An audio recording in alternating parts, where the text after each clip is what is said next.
নমস্কাৰ প্ৰিয় দৰ্শক, দিনটোৰ গুৰুত্বপূৰ্ণ খবৰসমূহৰ সৈতে আপোনাক ৰাইজৰ বাতৰিলৈ স্বাগতম জনাইছোঁ। আজি অসমীয়া ২৯ বহাগ আৰু ইংৰাজী ১৩ মে'। এতিয়া আহিছোঁ আমি প্ৰথম খবৰলৈ। অসমত পুনৰ হিমন্ত যোগ, ৪ সতীৰ্থৰ সৈতে দ্বিতীয়বাৰৰ বাবে শপত গ্ৰহণ। গুৱাহাটীৰ খানাপাৰাস্থিত পশু চিকিৎসা মহাবিদ্যালয়ৰ খেলপথাৰত কালি এক ঐতিহাসিক পৰিৱেশত ডক্টৰ হিমন্ত বিশ্ব শৰ্মাই অসমৰ ১৬ সংখ্যক মুখ্যমন্ত্ৰী হিচাপে দ্বিতীয়টো কাৰ্যকালৰ বাবে শপত গ্ৰহণ কৰে। ৰাজ্যপাল লক্ষ্মণ প্ৰসাদ আচাৰ্যই তেওঁক পদ আৰু গোপনীয়তাৰ শপত বাক্য পাঠ কৰোৱায়। মুখ্যমন্ত্ৰীৰ সৈতে কেবিনেট মন্ত্ৰী হিচাপে শপত লয় ৰামেশ্বৰ তেলী, অতুল বৰা, অজন্তা নেওগ আৰু চৰণ বড়োৱে। ইয়াৰে চৰণ বড়োৱে নিজৰ মাতৃভাষা বড়ো ভাষাত শপত গ্ৰহণ কৰাৰ বিপৰীতে বাকীসকলে অসমীয়াত শপত লয়। প্ৰায় ১ লাখ লোকৰ উপস্থিতিত অনুষ্ঠিত এই বিৰাট সমাৱেশত প্ৰধানমন্ত্ৰী নৰেন্দ্ৰ মোদী, গৃহমন্ত্ৰী অমিত শ্বাহকে ধৰি দেশৰ ২২খন ৰাজ্যৰ মুখ্যমন্ত্ৰী আৰু বহু বিশিষ্ট উদ্যোগপতি উপস্থিত থাকে।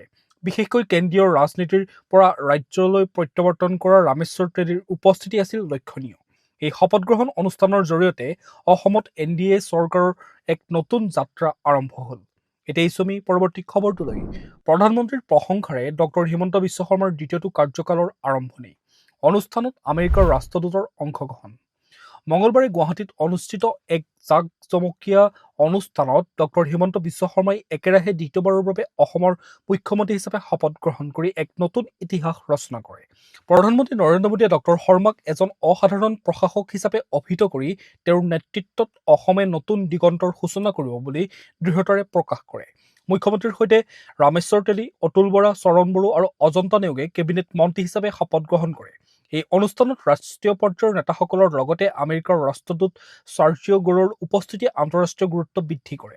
ৰাষ্ট্ৰদূতগৰাকীয়ে ডক্টৰ শৰ্মাৰ নেতৃত্বক প্ৰশংসা কৰি অসমৰ সৈতে বাণিজ্যিক সম্পৰ্ক অধিক সুদৃঢ় কৰাৰ আগ্ৰহ প্ৰকাশ কৰাও দেখা গ'ল। কেন্দ্ৰীয় মন্ত্ৰী ৰাজনাথ সিং, নিৰ্মলা সীতাৰমণ আৰু ১৫গৰাকী সত্ৰাধিকাৰৰ উপস্থিতিয়ে অনুষ্ঠানটোক ৰাজনৈতিক আৰু সাংস্কৃতিকভাৱে অনন্য মাত্ৰা প্ৰদান কৰে। NDAৰ এই ঐতিহাসিক বিজয়ে ৰাজ্যখনত উন্নয়নৰ যাত্ৰা অধিক ক্ষীপ্ৰ কৰিব বুলি সকলোৱে এতিয়া আশাবাদী। এতিয়া আহিছোঁ আমি পৰৱৰ্তী খবৰটোলৈ।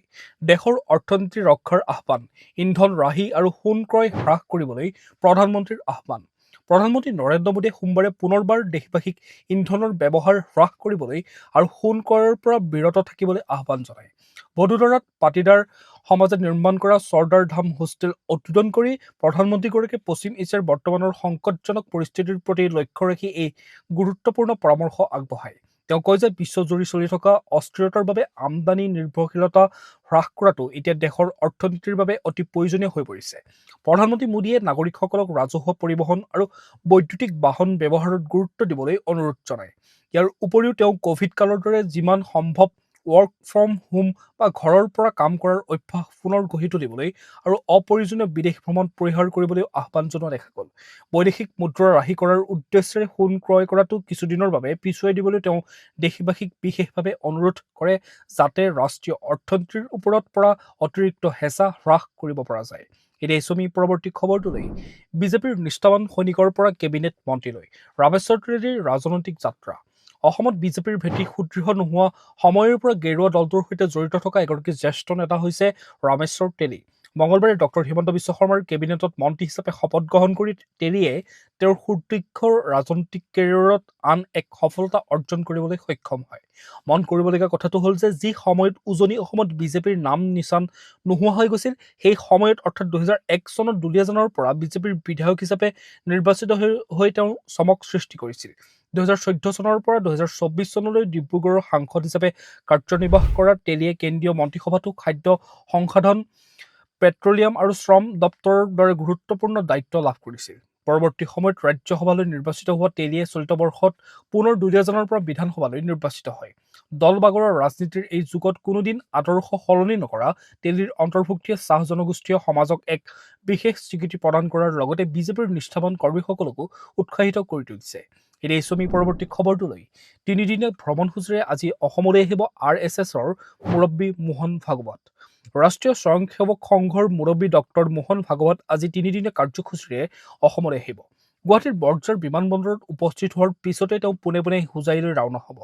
হোজাই সংস্কাৰ মন্দিৰ প্ৰকল্প চৌহদত বৰ্তমান চলি থকা ২০দিনীয়া কাৰ্যকৰ্তা বিকাশ বৰ্গ এক প্ৰশিক্ষণ শিবিৰত তেওঁ অংশগ্ৰহণ কৰিব।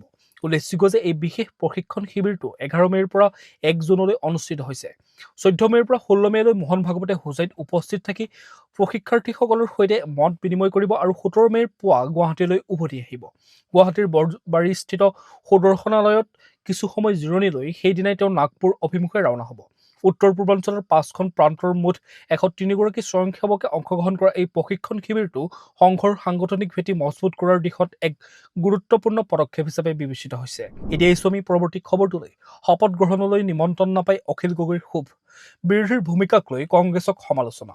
মঙলবাৰে গুৱাহাটীৰ খানাপাৰাত অনুষ্ঠিত নতুন চৰকাৰৰ বিশাল শপত গ্ৰহণ অনুষ্ঠানলৈ আমন্ত্ৰণ নাপাই তীব্ৰ আক্ষেপ প্ৰকাশ কৰিছে শিৱসাগৰৰ বিধায়ক তথা ৰাইজৰ দলৰ সভাপতি অখিল গগৈয়ে। এক সংবাদমেলযোগে তেওঁ কয় যে বহিৰাজ্যৰ মুখ্যমন্ত্ৰীৰ পৰা আৰম্ভ কৰি সাধু সন্যাসীলৈকে সকলোকে মতা হ'ল, কিন্তু অসমৰে দুবাৰৰ এজন বিধায়কক চৰকাৰে নিমন্ত্ৰণ জনাবলৈ পাহৰি থাকিল। বিৰোধীৰ ভূমিকা সন্দৰ্ভত কংগ্ৰেছক তীক্ষ্ণ সমালোচনা কৰি গগৈয়ে দাবী কৰে, যোৱা 5 বছৰত ৰাইজৰ দলৰ এজন বিধায়কে সদনত যিমান শক্তিশালী ভূমিকা লৈছিল, কংগ্ৰেছৰ 29জন বিধায়কেও সেয়া কৰিব পৰা নাছিল। তেওঁ অভিযোগ কৰে যে আদৰ্শৰ অভাৱ আৰু বিজেপিৰ সৈতে থকা গোপন বুজাবুজিৰ বাবেই কংগ্ৰেছৰ আসন 29ৰ পৰা 19লৈ হ্ৰাস পালে। অনাগত দিনত 2031 চনত চৰকাৰ গঠনৰ লক্ষ্যৰে ৰাইজৰ দলে সাংগঠনিক কাম কাজ আৰম্ভ কৰিব বুলিও তেওঁ ঘোষণা কৰে। ইয়াৰ লগতে গৌৰৱ গগৈৰ বিৰুদ্ধেও মন্তব্য কৰি অখিল গগৈয়ে কয় যে সদনৰ মজিয়াতে প্ৰমাণ হ'ব কোন প্ৰকৃত বিৰোধীৰ ভূমিকা পালন কৰে। এতিয়া আমি পৰৱৰ্তী খবৰটোলৈ। ঋণৰ বোজাৰে নতুন চৰকাৰৰ যাত্ৰা আৰম্ভ। শপত গ্ৰহণৰ দিনাই ল'লে 1000 কোটি টকাৰ ঋণ। অসমত নতুন চৰকাৰে কাৰ্যভাৰ গ্ৰহণ কৰিবলৈ সাজু হোৱাৰ সময়তে ৰাজ্যৰ বিত্তীয় স্বাস্থ্যক লৈ এক চাঞ্চল্যকৰ খবৰ পোহৰলৈ আহিছে। নতুন মন্ত্ৰীসভাই শপত গ্ৰহণ কৰিবলগীয়া দিনটোতে অসম চৰকাৰে পুনৰ 1000 কোটি টকাৰ ঋণ লোৱাৰ প্ৰস্তুতি চলাইছে। বছৰি 7.22% সুদৰ বিনিময়ত এই ঋণ ল'বলৈ ইতিমধ্যে ভাৰতীয় ৰিজাৰ্ভ বেংকৰ ওচৰত প্ৰস্তাৱ দাখিল কৰা হয়। মন কৰিবলগীয়া কথাটো হ'ল যে কেৱল চলিত বৰ্ষৰ জানুৱাৰী মাহৰ পৰা এপ্ৰিললৈকে চৰকাৰে মুঠ 11,800 কোটি টকাৰ ঋণ গ্ৰহণ কৰিছে। তথ্য অনুসৰি যোৱা 2016 চনলৈ ৰাজ্যৰ মুঠ ঋণৰ বোজা 41,964 কোটি টকা আছিল যদিও যোৱা 10 বছৰত এই পৰিমাণ অস্বাভাৱিকভাৱে বৃদ্ধি পাই 2 লাখ কোটি টকাৰো অধিক হৈছেগৈ। বিশেষভাৱে যোৱা 5 বছৰীয়া কাৰ্যকালত 1,20,000 কোটি টকাৰ ঋণ লোৱা হয়। স্বাধীনতাৰ পৰা তৰুণ গগৈ চৰকাৰৰ অন্তলৈ যিমান ঋণ আছিল, যোৱা কেইটামান বছৰত সেই সীমা বহু ওপৰলৈ গুচি গৈছে। শপত গ্ৰহণৰ আনন্দৰ মাজতে 1000 কোটি টকাৰ ঋণৰ এই নতুন বোজাই চৰকাৰৰ আগন্তুক দিনৰ বিত্তীয় ব্যৱস্থাপনাৰ ওপৰত এক প্ৰত্যাহ্বানৰ ইংগিতো প্ৰদান কৰে। এতিয়া আমি পৰৱৰ্তী খবৰটোলৈ। নীট পৰীক্ষা বাতিল। অনিশ্চয়তাৰ মাজত লাখ লাখ শিক্ষাৰ্থীৰ ভৱিষ্যত। প্ৰশ্নকাকত ফাদিলৰ গুৰুত্বৰ অভিযোগ উত্থাপন হোৱাৰ পিছতেই দেশজুৰি বাতিল কৰা হৈছে চিকিৎসা বিজ্ঞানৰ প্ৰৱেশ পৰীক্ষা নীট UG। এই সিদ্ধান্তই পৰীক্ষাৰ বাবে বছৰজুৰি কঠোৰ পৰিশ্ৰম কৰা প্ৰায় 22 লাখ শিক্ষাৰ্থীৰ মাজত হাহাকাৰ পৰিৱেশৰ সৃষ্টি কৰে। অসমৰ প্ৰায় 43,000 পৰীক্ষাৰ্থী এতিয়া চৰম মানসিক, শৈক্ষিক আৰু আৰ্থিক চাপৰ সন্মুখীন হৈছে। মেধাৱী ছাত্ৰ-ছাত্ৰীসকলে অভিযোগ কৰিছে যে এনে বিভ্ৰাটে তেওঁলোকৰ মনোবল সম্পূৰ্ণৰূপে ভাঙি পেলাই। অভিভাৱকসকলে চৰকাৰ আৰু নেশ্যনেল টেষ্টিং এজেন্সিৰ বিফলতাক তীব্ৰ সমালোচনা কৰে। তেওঁলোকৰ মতে এটা বৃহৎ সংস্থাই পৰিচালনা কৰা পৰীক্ষাত বাৰে বাৰে প্ৰশ্নকাকত ফাদিল হোৱাটো দুৰ্ভাগ্যজনক কথা। বহু শিক্ষাৰ্থীয়ে ইতিমধ্যে নিজৰ কোচিং কেন্দ্ৰ বা হোষ্টেল এৰি ঘৰলৈ উভতি অহাৰ বাবে এতিয়া পুনৰ পৰীক্ষা দিয়াটো তেওঁলোকৰ বাবে অতি কষ্টকৰ হৈ পৰে। শিক্ষাৰ্থীৰ জীৱনক লৈ এনেদৰে হেতালি নেখেলিবলৈ আৰু পৰীক্ষাৰ স্বচ্ছতা নিশ্চিত কৰিবলৈ এতিয়া সৰ্বত্ৰে দাবী উত্থাপন কৰা হৈছে। এতিয়া আমি পৰৱৰ্তী খবৰটোলৈ। অসমৰ শিক্ষাখণ্ডৰ ম্লান ছবি। দেশৰ ভিতৰতে আধাতে বিদ্যালয় এৰা শিক্ষাৰ্থীৰ হাৰ ৰাজ্যত সৰ্বাধিক। নীতি আয়োগৰ শেহতীয়া প্ৰতিবেদনত অসমৰ শিক্ষাখণ্ডৰ এক উদ্বেগজনক ছবি প্ৰকাশ পায়। ভাৰতত বিদ্যালয় শিক্ষা ব্যৱস্থা শীৰ্ষক এই প্ৰতিবেদন অনুসৰি প্ৰাথমিক পৰ্যায়ত আধাতে বিদ্যালয় এৰা অৰ্থাৎ ড্ৰপ আউট শিক্ষাৰ্থীৰ হাৰ অসমত 3.8%, যি দেশৰ ভিতৰতে সৰ্বাধিক। মাধ্যমিক স্তৰত এই হাৰ অধিক ভয়াৱহ হৈ 17.5% স্পৰ্শ কৰিছে। নামভৰ্তিৰ ক্ষেত্ৰতো ৰাজ্যখন পিছ পৰি আছে। উচ্চতৰ মাধ্যমিক পৰ্যায়ত নামভৰ্তিৰ অনুপাত দেশৰ ভিতৰত সৰ্বনিম্ন 43.5%। প্ৰতিবেদনখনত উল্লেখ কৰা হৈছে যে আন্তঃগাঁথনি কিছু উন্নতি হ'লেও শিক্ষাৰ গুণগত মান এতিয়াও শোচনীয় হৈ আছে। আৰ্থিক অনাটন, কৰ্মক্ষেত্ৰত আগতীয়াকৈ সোমাই পৰা প্ৰৱণতা আৰু সামাজিক চাপৰ বাবে 10ম শ্ৰেণীৰ পিছত শিক্ষাৰ্থীসকলে বিদ্যালয় ত্যাগ কৰে। বিশেষকৈ শিক্ষাৰ অধিকাৰ আইনৰ পৰিসৰৰ বাহিৰ হোৱাৰ লগে লগে এই সমস্যাই তীব্ৰতৰ ৰূপ ধাৰণ কৰে। দেশৰ আগশাৰীৰ চহৰ দিল্লী বা চণ্ডীগড়ে য'ত 100% নামভৰ্তি সুনিশ্চিত কৰিছে, তেনে সময়ত অসমৰ এই অৱস্থানে ৰাজ্যখনৰ শৈক্ষিক ভৱিষ্যতক লৈ এক ডাঙৰ প্ৰত্যাহ্বান থিয় কৰাইছে। এতিয়া আহিছোঁ আমি পৰৱৰ্তী খবৰটোলৈ। উত্তৰ কাছাৰ স্বায়ত্তশাসিত পৰিষদৰ দল ত্যাগ বিৰোধী আইন বাতিল উচ্চ ন্যায়ালয়ৰ। গুৱাহাটী উচ্চ ন্যায়ালয়ে এক গুৰুত্বপূৰ্ণ ৰায়দানযোগে উত্তৰ কাছাৰ পাৰ্বত্য স্বায়ত্তশাসিত পৰিষদৰ দল ত্যাগ বিৰোধী আইন প্ৰয়োগৰ ক্ষমতা বাতিল কৰিছে। 2017 চনত 42 সংখ্যক সংশোধনীৰ জৰিয়তে পৰিষদে অন্তৰ্ভুক্ত কৰা 18A নিয়মটোক আদালতে অসাংবিধানিক বুলি ঘোষণা কৰে। মুখ্য ন্যায়াধীশ আশুতোষ কুমাৰ আৰু ন্যায়াধীশ অৰুণদেৱ চৌধুৰীৰ খণ্ড বিচাৰপীঠে স্পষ্ট কৰি দিয়ে যে 6ষ্ঠ অনুসূচীৰ অধীনত স্বায়ত্তশাসিত পৰিষদসমূহৰ এনে আইন প্ৰণয়ন কৰাৰ কোনো অধিকাৰ নাই। আনহাতে উল্লেখ কৰে যে স্বায়ত্তশাসিত পৰিষদ এখন পূৰ্ণাংগ বিধানসভা নহয়, সেয়েহে ই সংবিধানৰ 10ম অনুসূচীৰ দৰে বিষয়ত হস্তক্ষেপ কৰিব নোৱাৰে। ডিমা হাছাও জিলাৰ 4গৰাকী ব্যক্তিয়ে দাখিল কৰা এক আবেদনৰ ভিত্তিত এই ৰায় প্ৰদান কৰা হয়। আদালতৰ মতে এনেধৰণৰ আইন কেৱল সংসদীয় অনুমোদনৰ জৰিয়তেহে সম্ভৱ। এই ৰায়ে স্বায়ত্তশাসিত পৰিষদৰ ক্ষমতাৰ পৰিসৰ নিৰ্ধাৰণৰ ক্ষেত্ৰত এক নতুন মাত্ৰা প্ৰদান কৰিছে। এতিয়া আহিছোঁ আমি পৰৱৰ্তী খবৰটোলৈ। অসমত জাল নোটৰ ভয়াৱহ প্ৰচলন। 2024 বৰ্ষত প্ৰায় 5 কোটি টকাৰ জাল নোট জব্দ। 2024 চনত অসম আৰক্ষীয়ে ৰাজ্যৰ বিভিন্ন প্ৰান্তৰ পৰা মুঠ 98,395খন জাল ভাৰতীয় নোট জব্দ কৰিছে, যাৰ সৰ্বমুঠ মূল্য 4,94,43,220 টকা। NCRBৰ শেহতীয়া প্ৰতিবেদন অনুসৰি এই বিশাল পৰিমাণৰ জাল নোটৰ ভিতৰত 500 টকীয়া নোটৰ সংখ্যাই আটাইতকৈ বেছি। প্ৰতিবেদনখনৰ তথ্য অনুসৰি আৰক্ষীয়ে 97,406খন 500 টকীয়া জাল নোট জব্দ কৰিছে। ইয়াৰ উপৰিও 2000 টকীয়া 334খন, 200 টকীয়া 108খন আৰু 100 টকীয়া 474খন জাল নোটো উদ্ধাৰ কৰিবলৈ সক্ষম হয়। আনকি 10, 20 আৰু 50 টকীয়া জাল নোটো ৰাজ্যখনত প্ৰচলন হৈ থকাৰ তথ্য পোহৰলৈ আহিছে। কেৱল জাল নোটেই নহয়, 2024 বৰ্ষত আৰক্ষীয়ে বিভিন্ন অপৰাধমূলক কাৰ্যৰ সৈতে জড়িত 161টা মাৰণাস্ত্ৰ আৰু 988 জাই গুলীও জব্দ কৰিবলৈ সক্ষম হয়। ইয়াৰ ভিতৰত 158টা অস্ত্ৰই আছিল অনুজ্ঞাপত্ৰহীন। ৰাজ্যখনত জাল নোট আৰু অবৈধ অস্ত্ৰৰ এই ক্ৰমবৰ্ধমান নেটৱৰ্কে এতিয়া সুৰক্ষা সংস্থাসমূহৰ বাবে এক ডাঙৰ প্ৰত্যাহ্বানৰ সৃষ্টি কৰিছে। এতিয়া আহিছোঁ আমি পৰৱৰ্তী খবৰটোলৈ।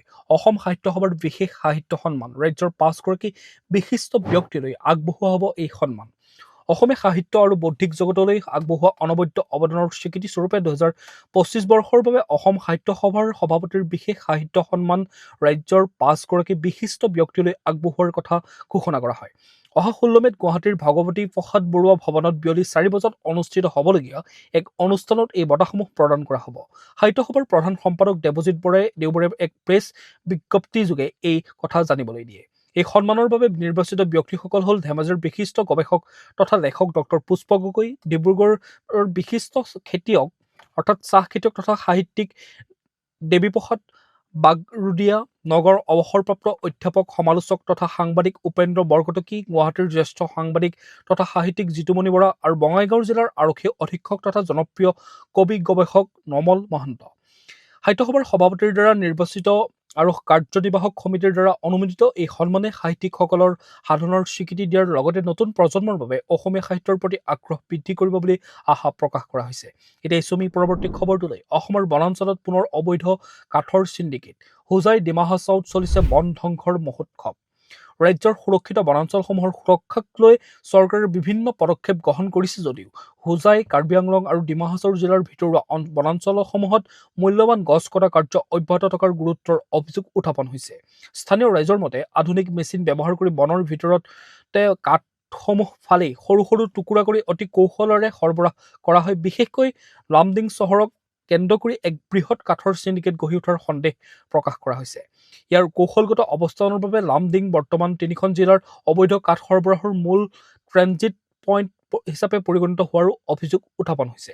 স্থানীয় ৰাইজে জনোৱা মতে এই কাৰ্যৰ বিৰুদ্ধে মাত মাতিবলৈ বহুতে ভয় কৰে, কিয়নো এক শক্তিশালী চক্ৰই এই ব্যৱসায় নিয়ন্ত্ৰণ কৰি আহিছে। পৰিৱেশবিদসকলে সকীয়াই দিছে যে হোজাই আৰু পাহাৰীয়া জিলাকেইখনৰ বনাঞ্চল ধ্বংস হোৱাৰ ফলত জৈৱ বৈচিত্ৰ্য নষ্ট হোৱাৰ লগতে ভূমিক্ষয় আৰু বৰষুণৰ অনিয়মিত চক্ৰই ভয়াৱহ সংকট নমাই আনিব পাৰে। সঘনাই উত্থাপিত এই অভিযোগসমূহৰ ওপৰত বন বিভাগে কিয় স্থায়ী সমাধান বিচাৰি পোৱা নাই, তাক লৈ এতিয়া সচেতন ৰাইজৰ মাজত প্ৰশ্ন উত্থাপন হোৱাও দেখা গৈছে। চৰকাৰী হস্তক্ষেপ আৰু কঠোৰ পদক্ষেপৰ অবিহনে এই সেউজীয়া সম্পদসমূহ ৰক্ষা কৰাটো এতিয়া প্ৰায় অসম্ভৱ হৈ পৰিছে। এতিয়া আহিছোঁ আমি পৰৱৰ্তী খবৰটোলৈ। শপত গ্ৰহণ অনুষ্ঠানৰ পূৰ্বে খানাপাৰাত চাঞ্চল্য, সজীৱ গুলীসহ এজনক আটক। মঙলবাৰে গুৱাহাটীৰ খানাপাৰাৰ নতুন চৰকাৰৰ শপত গ্ৰহণ অনুষ্ঠান আৰম্ভ হোৱাৰ কেইমিনিটমান পূৰ্বেই এক চাঞ্চল্যকৰ পৰিৱেশৰ সৃষ্টি হয়। নিৰাপত্তাৰক্ষীয়ে খানাপাৰা পশু চিকিৎসা মহাবিদ্যালয়ৰ খেলপথাৰৰ প্ৰৱেশদ্বাৰত তালাচী চলোৱাৰ সময়ত এজন ব্যক্তিৰ ওচৰৰ পৰা কেইবাজাই সজীৱ গুলী উদ্ধাৰ কৰে। ব্যক্তিজনক লগে লগে আটক কৰি বশিষ্ঠ আৰক্ষী থানালৈ লৈ যোৱা হয়। আৰক্ষী সূত্ৰই জনোৱা মতে ধৃত ব্যক্তিজনৰ ওচৰৰ পৰা গুলী উদ্ধাৰ কৰা হৈছে যদিও কোনো আগ্নেয়াস্ত্ৰ পোৱা নাই।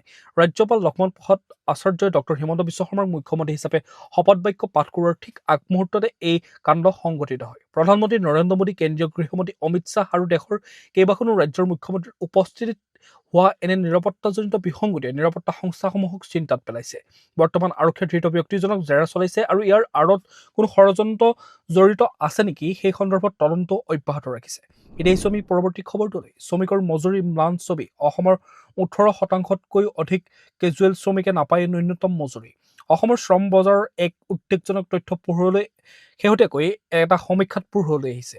SBI মুকলি কৰা পিৰিয়ডিক লেবাৰ ফ'ৰ্চ ছাৰ্ভে 2025ৰ তথ্য অনুসৰি অসমত 18.79% কেজুৱেল অৰ্থাৎ অস্থায়ী শ্ৰমিকে চৰকাৰে নিৰ্ধাৰণ কৰি দিয়া ন্যূনতম মজুৰিতকৈ কম উপাৰ্জন কৰে। যি সময়ত অন্ধ্ৰপ্ৰদেশৰ দৰে ৰাজ্যত মজুৰি আইন উলংঘাৰ হাৰ প্ৰায় শূন্য, সেই সময়ত অসমত এই হাৰ বৃদ্ধি পোৱাতে শ্ৰমিকৰ আৰ্থিক নিৰাপত্তাহীনতাকে প্ৰতিপন্ন কৰে। প্ৰতিবেদনখনত উল্লেখ কৰা অনুসৰি ৰাজ্যখনৰ শ্ৰম শক্তিৰ প্ৰায় 63%ই এতিয়াও অসংগঠিত খণ্ডত নিয়োজিত হৈ আছে, য'ত শ্ৰম সুৰক্ষা আৰু সামাজিক নিৰাপত্তাৰ অভাৱ দেখা যায়। ইয়াৰ উপৰিও অসমৰ নিবনুৱা সমস্যাৰ হাৰ 3.7%, যি ৰাষ্ট্ৰীয় গড়তকৈ অধিক। চুবুৰীয়া ৰাজ্য ছত্তীশগড় বা উৰিষ্যাৰ তুলনাত অসমৰ অৱস্থা কিছু উন্নত হ'লেও 18% শ্ৰমিকে নিজৰ প্ৰাপ্য অধিকাৰৰ পৰা বঞ্চিত হোৱাটোৱে চৰকাৰী মজুৰি নীতিৰ ফলপ্ৰসূ ৰূপায়ণৰ ওপৰত এক প্ৰশ্নচিহ্ন থিয় কৰাইছে। এতিয়া আহিছোঁ আমি পৰৱৰ্তী খবৰটোলৈ। দেশজুৰি ভোটাৰ তালিকাৰ বিশেষ সংশোধন। আগন্তুক দিনত 22খন ৰাজ্যত আৰম্ভ হ'ব তৃতীয় পৰ্যায়ৰ কাম। ভাৰতৰ নিৰ্বাচন আয়োগে অতি সোনকালে দেশৰ বাকী থকা 22খন ৰাজ্য আৰু কেন্দ্ৰশাসিত অঞ্চলত বিশেষ নিবিড় সংশোধন অৰ্থাৎ স্পেচিয়েল ইণ্টেনচিভ ৰিভিজন SIR প্ৰক্ৰিয়াৰ দ্বিতীয়টো পৰ্যায় আৰম্ভ কৰিবলৈ সাজু হৈছে। সোমবাৰে নিৰ্বাচন আয়োগৰ বিষয়াসকলে জানিবলৈ দিয়া মতে এই প্ৰক্ৰিয়াৰ জৰিয়তে প্ৰায় 40 কোটি ভোটাৰক সামৰি লোৱা হ'ব। উল্লেখযোগ্য যে যোৱা মাহত অসম, কেৰালা, তামিলনাডু, পশ্চিমবংগ আৰু পুডুচেৰীৰ বিধানসভা নিৰ্বাচন চলি থকাৰ বাবে আয়োগে এই সংশোধন প্ৰক্ৰিয়াটো স্থগিত ৰাখিছিল। এতিয়া নিৰ্বাচন অন্ত পৰাৰ পিছত দিল্লীসহ বাকী থকা ৰাজ্যসমূহক এই কাম খৰতকীয়াকৈ কৰিবলৈ নিৰ্দেশ প্ৰদান কৰা হৈছে। ফেব্ৰুৱাৰী মাহতে আয়োগে এই সন্দৰ্ভত প্ৰস্তুতি সম্পূৰ্ণ কৰিবলৈ কৈছিল। ভোটাৰ তালিকাৰ অধিক স্বচ্ছ আৰু ত্ৰুটিমুক্ত কৰাৰ লক্ষ্যৰে এই বিশেষ সংশোধন অভিযান চলোৱা হ'ব, যাৰ জৰিয়তে নতুন ভোটৰ নাম অন্তৰ্ভুক্ত কৰাৰ লগতে ভুৱা বা মৃত ভোটৰ নাম কৰ্তন কৰা হ'ব। এতিয়া জানি লওঁ আহক আজিৰ দিনটোৰ বতৰৰ বতৰা। ভাৰতীয় বতৰ বিজ্ঞান কেন্দ্ৰৰ তথ্য অনুসৰি 13 মে 2026 বুধবাৰৰ দিনটোত অসমৰ আকাশ আংশিকভাৱে ডাৱৰীয়া হৈ থকাৰ লগতে কোনো কোনো ঠাইত পাতলীয়াৰ পৰা মজলীয়া বৰষুণ হোৱাৰ পূৰ্ণ সম্ভাৱনা আছে। বিশেষকৈ সন্ধিয়াৰ ভাগলৈ ধুমুহাৰ সৈতে বিজুলী ঢেৰেকণি অহাৰ সম্ভাৱনা অধিক। দিনটোৰ সম্ভাৱ্য সৰ্বোচ্চ তাপমাত্ৰা 32 ডিগ্ৰী চেলছিয়াছ হ'ব পাৰে আৰু ৰাতিৰ সৰ্বনিম্ন তাপমাত্ৰা 24 ডিগ্ৰী চেলছিয়াছ হোৱাৰ সম্ভাৱনা আছে। সূৰ্যোদয় হ'ব পুৱা 4:37 আৰু সূৰ্যাস্ত হ'ব আবেলি 6:06। এতিয়া আহিছোঁ আমি ৰাষ্ট্ৰীয় গুৰুত্বপূৰ্ণ খবৰসমূহৰ মাজলৈ। MGNREGA অৰ্থাৎ MGNREGAৰ ঠাইত নতুন আইন 1 জুলাইৰ পৰা দেশজুৰি কাৰ্যকৰী হ'ব VBG ৰামজী। কেন্দ্ৰীয় চৰকাৰে সোমবাৰে এক ঐতিহাসিক ঘোষণা কৰি জনাইছে যে অহা 1 জুলাইৰ পৰা দেশত মহাত্মা গান্ধীৰ ৰাষ্ট্ৰীয় গ্ৰাম্য নিয়োগ নিশ্চিত আইন বাতিল কৰা হ'ব আৰু ইয়াৰ পৰিৱৰ্তে 1 জুলাইৰ পৰা সমগ্ৰ দেশতে কাৰ্যকৰী কৰা হ'ব নতুনকৈ প্ৰণয়ন কৰা বিকশিত ভাৰত গেৰাণ্টি ফৰ ৰোজগাৰ এণ্ড আজীৱিকা মিছন অৰ্থাৎ VBG ৰামজী আইন। গ্ৰামোন্নয়ন মন্ত্ৰালয়ে জাৰি কৰা এক জাননী অনুসৰি এই নতুন আইনখন ৰাজ্য আৰু কেন্দ্ৰীয়শাসিত অঞ্চলসমূহৰ সকলো প্ৰান্ততে একেলগে বলবৎ কৰা হ'ব। মন্ত্ৰালয়ে স্পষ্ট কৰি দিছে যে এই পৰিৱৰ্তনৰ ফলত শ্ৰমিকসকলৰ কাম কাজত কোনো ধৰণৰ ব্যাঘাত নজন্মে। চৰকাৰৰ মতে পুৰণি কাঠামোৰ পৰা নতুন ব্যৱস্থালৈ পৰিৱৰ্তন প্ৰক্ৰিয়াটো অতি সুকলমে সম্পন্ন কৰা হ'ব যাতে গ্ৰাম্য অঞ্চলৰ শ্ৰমিকসকলৰ জীৱিকা সুৰক্ষিত হৈ থাকে। এই নতুন মিছনৰ জৰিয়তে গ্ৰামীণ ভাৰতৰ নিয়োগ আৰু আজীৱিকাৰ পথসমূহ অধিক আধুনিক কৰা আৰু শক্তিশালী কৰাৰ লক্ষ্য লোৱা হৈছে। উল্লেখযোগ্য যে দীৰ্ঘদিন চলি থকা MGNREGA আঁচনিখনৰ স্থানত এই নতুন বিকশিত ভাৰত গেৰাণ্টি মিছনে কিদৰে শ্ৰমিকসকলক উপকৃত কৰে সেয়াহে হ'ব লক্ষণীয়। এতিয়া আমি পৰৱৰ্তী খবৰটোলৈ। অপাৰেশ্যন সিন্দুৰত চীনৰ ভূমিকা, দায়িত্বশীল দেশসমূহে আত্মমন্থন কৰা উচিত বুলি ভাৰতৰ প্ৰতিক্ৰিয়া। 2025 চনৰ পহলগাম সন্ত্ৰাসবাদী আক্ৰমণৰ প্ৰতিশোধ ল'বলৈ ভাৰতে চলোৱা অপাৰেশ্যন সিন্দুৰৰ সময়ত চীনে পাকিস্তানক কাৰিকৰী সহায় আগবঢ়োৱা বুলি ওলোৱা খবৰৰ ওপৰত মঙলবাৰে ভাৰতে তীব্ৰ প্ৰতিক্ৰিয়া প্ৰকাশ কৰে। বৈদেশিক পৰিক্ৰমা মন্ত্ৰালয়ৰ মুখপাত্ৰ ৰণধীৰ জয়ছোৱালে কয় যে চীনৰ চৰকাৰী সংবাদ মাধ্যমে স্বীকাৰ কৰা এই তথ্যই নতুন দিল্লীয়ে পূৰ্বৰে পৰা জানি থকা কথাটোকে পুনৰ প্ৰমাণ কৰিলে। জয়ছোৱালে সংবাদমেলত স্পষ্টকৈ কয় যে অপাৰেশ্যন সিন্দুৰ আছিল পাকিস্তানৰ পৃষ্ঠপোষকতাত চলি থকা সন্ত্ৰাসবাদী আন্তঃগাঁথনি ধ্বংস কৰাৰ বাবে ভাৰতৰ এক সুপৰিকল্পিত আৰু লক্ষ্যভিত্তিক সঁহাৰি। তেওঁ লগতে উল্লেখ কৰে যে যিবোৰ দেশে নিজকে দায়িত্বশীল বুলি গণ্য কৰে তেওঁলোকে সন্ত্ৰাসবাদক সুৰক্ষা দিয়াটোৱে বিশ্ব দৰবাৰত নিজৰ ভাৱমূৰ্তি কেনেধৰণে প্ৰভাৱিত কৰিছে সেই বিষয়ে আত্মমন্থন কৰা উচিত। উল্লেখযোগ্য যে যোৱা সপ্তাহত চীনৰ ৰাষ্ট্ৰীয় সম্প্ৰচাৰক CCTV-য়ে প্ৰথমবাৰৰ বাবে স্বীকাৰ কৰিছিল যে যোৱা বছৰ সেই চাৰিদিনীয়া সংঘৰ্ষৰ সময়ত তেওঁলোকৰ অভিযন্তাই পাকিস্তানক যুদ্ধ বিমানৰ ক্ষেত্ৰত কাৰিকৰী সমৰ্থন আগবঢ়াইছিল। এতিয়া আমি ব্যৱসায় বাণিজ্য শিতানলৈ। ডলাৰৰ তুলনাত টকাৰ মূল্য অভিলেখ পতন, বুৰঞ্জীত প্ৰথমবাৰৰ বাবে 95.63লৈ নিম্নগামী। মঙলবাৰে আন্তঃ বেংক বৈদেশিক মুদ্ৰা বজাৰত আমেৰিকান ডলাৰৰ বিপৰীতে ভাৰতীয় টকাৰ মূল্য এক অভূতপূৰ্ব পৰিৱৰ্তন ঘটা দেখা গ'ল। পুৱাৰ ভাগত লেনদেন আৰম্ভ হোৱাৰ লগে লগে টকাৰ মূল্য 35 পইচা হ্ৰাস পাই প্ৰতি ডলাৰত 95.63 টকা হৈ গৈ, যিটো বৰ্তমানলৈকে সৰ্বকালৰ সৰ্বনিম্ন স্তৰ। আমেৰিকাৰ ৰাষ্ট্ৰপতি ডনাল্ড ট্ৰাম্পে ইৰাণৰ সৈতে চলি থকা যুদ্ধবিৰতিৰ চুক্তিৰ আশা ক্ষীণ বুলি মন্তব্য কৰাৰ পিছতে বিশ্ব বজাৰত খাৰুৱা তেলৰ মূল্য বৃদ্ধি পায় আৰু ইয়াৰ প্ৰত্যক্ষ প্ৰভাৱ ভাৰতীয় মুদ্ৰাৰ ওপৰত পৰে। আমেৰিকা সমৰ্থিত শান্তি প্ৰস্তাৱত ইৰাণৰ সঁহাৰিক ট্ৰাম্পে সম্পূৰ্ণ অগ্ৰহণযোগ্য বুলি অভিহিত কৰাৰ পিছতে পশ্চিম এছিয়াত 10 সপ্তাহ ধৰি চলি থকা সংঘাত অধিক তীব্ৰতৰ হোৱাৰ সম্ভাৱনাই দেখা দিছে। ইয়াৰ ফলত গোলকীয় যোগান ব্যৱস্থা ব্যাহত হোৱাৰ আশংকাত বিনিয়োগকাৰীসকল চিন্তিত হৈ পৰিছে। খাৰুৱা তেলৰ আকাশলংঘী মূল্যবৃদ্ধি আৰু ভূ ৰাজনৈতিক অস্থিৰতাই দেশীয় বজাৰত বিৰূপ প্ৰভাৱ পেলায়, যাৰ ফলত ভাৰতীয় টকাৰ মূল্যই এই ঐতিহাসিক নিম্নগামী অভিলেখ স্পৰ্শ কৰিছে। চৰকাৰী আৰু বিত্তীয় বিশেষজ্ঞসকলে বৰ্তমানৰ এই পৰিস্থিতিক দেশৰ অৰ্থনীতিৰ বাবে এক প্ৰত্যাহ্বান হিচাপে গণ্য কৰিছে। প্ৰিয় দৰ্শক, এতিয়া আমি খেল জগতৰ খবৰসমূহৰ মাজলৈ। IPL 2026 শৃংখলাহীনতাৰ বিৰুদ্ধে কঠোৰ BCCI, ৰিয়ান পৰাগসহ কেইবাজনো খেলুৱৈলৈ জৰিমনা। চলিত IPL 2026 ছিজনত খেলুৱৈ আৰু ফ্ৰেঞ্চাইজি বিষয়াৰ মাজত বৃদ্ধি পোৱা শৃংখলাহীনতাৰ প্ৰতি লক্ষ্য ৰাখি ভাৰতীয় ক্ৰিকেট নিয়ন্ত্ৰণ বোৰ্ড অৰ্থাৎ BCCIয়ে এক কঠোৰ নিৰ্দেশনা জাৰি কৰিবলৈ সাজু হৈছে। খেলুৱৈসকলৰ লগত হোৱা অনুমোদিত যোগাযোগ আৰু দুৰ্নীতি বিৰোধী প্ৰটকল ভংগৰ কেইবাটাও ঘটনাই বোৰ্ডক চিন্তিত কৰি তুলিছে। BCCIৰ সচিব দেৱজিৎ শইকীয়াই খেলুৱৈৰ কোঠাত অচিনাকি ব্যক্তিৰ প্ৰৱেশ আৰু ফ্ৰেঞ্চাইজিৰ বিষয়াসকলে নিষিদ্ধ এলেকাত খেলুৱৈৰ সৈতে কৰা বাৰ্তালাপক লৈ উদ্বেগ প্ৰকাশ কৰিছে। এই ছিজনত ইতিমধ্যে কেইবাটাও বিতৰ্কিত ঘটনা পোহৰলৈ আহিছে। ৰাজস্থান ৰয়েলছৰ অধিনায়ক ৰিয়ান পৰাগক ড্ৰেছিং ৰুমত ভেপিং কৰি থকা অৱস্থাত ধৰা পেলোৱাৰ পিছত তেওঁক 25% মেচ ফি জৰিমনা বিহা হৈছিল। একেদৰে মুম্বাই ইণ্ডিয়ানছৰ বিৰুদ্ধে অশোভনীয় আচৰণ কৰাৰ বাবে RCBৰ টীম ডেভিডক 30% জৰিমনা আৰু ডিমেৰিট পইণ্ট প্ৰদান কৰা হৈছে। আনকি ডাগ আউটত মোবাইল ফোন ব্যৱহাৰ কৰাৰ বাবে ৰাজস্থান ৰয়েলছৰ মেনেজাৰ আৰু লক্ষ্ণৌ ছুপাৰ জায়েণ্টছৰ বিষয়াকো জৰিমনা বিহা হৈছে। খেলৰ স্বচ্ছতা ৰক্ষা কৰিবলৈ BCCIৰ উপসভাপতি ৰাজীৱ শুক্লাই হোটেল আৰু টিম বাছতো খেলুৱৈসকলৰ সুৰক্ষা নিৰ্দেশনা অধিক কঠোৰ কৰাৰ কথা ঘোষণা কৰে। এতিয়া আমি আন্তঃৰাষ্ট্ৰীয় গুৰুত্বপূৰ্ণ খবৰসমূহৰ মাজলৈ। ট্ৰাম্পৰ বেইজিং ভ্ৰমণ, বাণিজ্যিক চুক্তি নে আমেৰিকাৰ হ্ৰাস পোৱা শক্তিৰ প্ৰদৰ্শন। আমেৰিকাৰ ৰাষ্ট্ৰপতি ডনাল্ড ট্ৰাম্পে অহা 13ৰ পৰা 15 মেলৈ 3দিনীয়া কাৰ্যসূচীৰে চীন ভ্ৰমণ কৰিব। এই গুৰুত্বপূৰ্ণ ভ্ৰমণৰ মূল বিষয়সূচীত আছে বাণিজ্য, প্ৰযুক্তি আৰু টাইৱানৰ সংকট। অৱশ্যে এই ভ্ৰমণক লৈ চীনৰ ৰাজনৈতিক মহলত এক নতুন চৰ্চা আৰম্ভ হৈছে। জানিব পৰা মতে ৰাষ্ট্ৰপতি ট্ৰাম্পে প্ৰথম মাৰ্চ মাহতে বেইজিঙত উপস্থিত হোৱাৰ পৰিকল্পনা কৰিছিল, য'ত তেওঁ ইৰাণৰ আৰু ভেনিজুৱেলাৰ শাসন ব্যৱস্থাৰ পৰিৱৰ্তনৰ জৰিয়তে নিজৰ আধিপত্য প্ৰদৰ্শন কৰিব বিচাৰিছিল। কিন্তু পৰিস্থিতি সলনি হোৱাৰ পাছত বুধবাৰে যেতিয়া তেওঁ চীনত উপস্থিত হ'ব, তেতিয়া তেওঁৰ আদৰণি জনোৱা আয়োজকসকলে আমেৰিকাৰ শক্তিৰ সীমাবদ্ধতা আৰু ইয়াৰ প্ৰভাৱ হ্ৰাস পোৱাক লৈ হে অধিক সমালোচনা কৰিছে। চীনৰ বাবে বৰ্তমানৰ আমেৰিকাৰ এই অৱনতিয়ে তেওঁলোকৰ বিশ্বজনীন উচ্চাকাংক্ষাক কিদৰে নতুন গতি দিব পাৰে তাক লৈ বেইজিঙত এতিয়া ব্যাপক তৰ্ক বিতৰ্ক চলিছে। ট্ৰাম্পে চীনৰ সৈতে এক বৃহৎ বাণিজ্যিক চুক্তি সম্পন্ন কৰিব বিচাৰিছে যদিও আমেৰিকাৰ বৰ্তমানৰ আন্তঃৰাষ্ট্ৰীয় স্থিতিয়ে চীনক কিমান দূৰ আগুৱাই লৈ যাব পাৰিব সেয়াহে এতিয়া এক ডাঙৰ প্ৰশ্ন হৈ পৰিছে। বিশ্বৰ দুই মহাশক্তিধৰ দেশৰ এই বৈঠকৰ ফলাফলৰ ওপৰত এতিয়া সমগ্ৰ বিশ্বৰ চকু নিবদ্ধ হৈ আছে। এতিয়া আমি পৰৱৰ্তী খবৰটোলৈ। পাকিস্তানৰ বজাৰত ৰিক্সাত সংলগ্ন বোমা বিস্ফোৰণ, 9 জনৰ কৰুণ মৃত্যু। মঙলবাৰে উত্তৰ পশ্চিম পাকিস্তানৰ খাইবৰ পাখতুনৱাত প্ৰদেশৰ লাক্কি মাৰৱাত জিলাত এক ভয়ংকৰ বোমা বিস্ফোৰণৰ ঘটনা সংঘটিত হয়। এক জনবহুল বজাৰত এখন ৰিক্সাত সংলগ্ন কৰি থোৱা বোমা এটা হঠাৎ ফাটি যোৱাৰ ফলত দুই কঁপাই যোৱা শব্দৰ সৃষ্টি হয়। এই বিভীষিকাময় ঘটনাত কমেও 9জন নিৰীহ লোকৰ থিতাতে মৃত্যু হোৱাৰ লগতে 30 জনতকৈও অধিক লোক গুৰুতৰভাৱে আহত হয়। আৰক্ষী সূত্ৰই জনোৱা নিহতসকলৰ ভিতৰত 2জন ট্ৰেফিক আৰক্ষী বিষয়া আৰু এগৰাকী মহিলাও আছে। বিস্ফোৰণটো ইমানেই শক্তিশালী আছিল যে ইয়াৰ ফলত ওচৰৰ কেইবাখনো দোকান আৰু বাহনৰ ব্যাপক ক্ষতিসাধন হয়। আহতসকলক লগে লগে স্থানীয় চিকিৎসালয়লৈ লৈ যোৱা হয়, য'ত কেইবাজনো অৱস্থা সংকটজনক বুলি জানিব পৰা গৈছে। বৰ্তমানলৈকে কোনো সন্ত্ৰাসবাদী গোটে এই আক্ৰমণৰ দায়িত্ব স্বীকাৰ কৰা নাই। প্ৰিয় দৰ্শক, আজিৰ দিনটোৰ গুৰুত্বপূৰ্ণ খবৰসমূহ আছিল ইমানেই। আপোনালোকে যদি এতিয়াও আমাৰ চেনেলটো ছাবস্ক্ৰাইব কৰি ল'বলৈ পাহৰি গৈছে, অনুগ্ৰহ কৰি চেনেলটো ছাবস্ক্ৰাইব কৰি লওক। লগতে নটিফিকেশ্যন বেল আইকনটো প্ৰেছ কৰি ৰাখক, যাতে প্ৰতিদিনে এনেধৰণে নিউজৰ আপডেটসমূহ পাই থাকে।